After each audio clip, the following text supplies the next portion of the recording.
Hey everybody, my name's Peter Bedard. I am the author of Billy and the Anxiety Monster, How to Love Your Anxiety and Heal, a grown-up book for your inner child.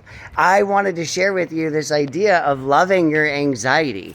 You know, the traditional approach for anxiety work is to medicate it or to shove it down or beat it up. It's not the very kindest approach, or even like desensitize yourself to it by putting yourself in more and more anxious situations.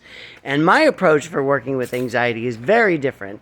It's really about loving this part of us. It's about loving this part that's suffering. You know, if your best friend came to you and was suffering, you wouldn't tell them to shut up and sit down. You wouldn't drug them and bully them. You would actually say, hey, let me make a cup of tea for you. Let's talk. Let's talk. Let's sit down. Let's chat. What can I do to help you in your healing process? And that's what we do. That's what Billy learned how to do on his own journey of healing. Billy learns how to not avoid or be overwhelmed with his anxiety anymore. He learns to actually be friends with it, be kind to it, and to give it the love that it needs.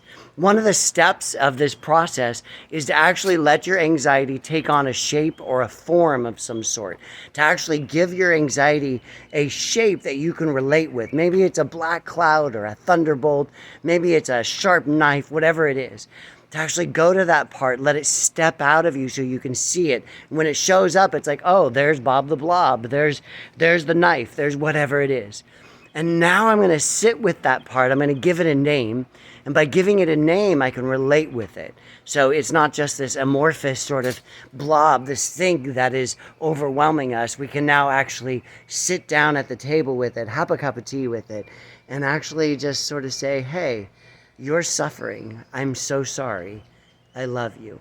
What can I do to help?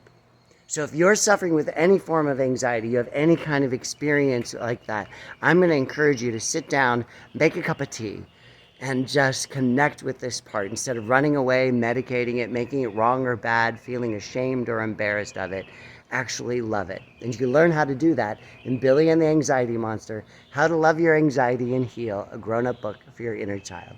Make it a beautiful day, guys. Bye.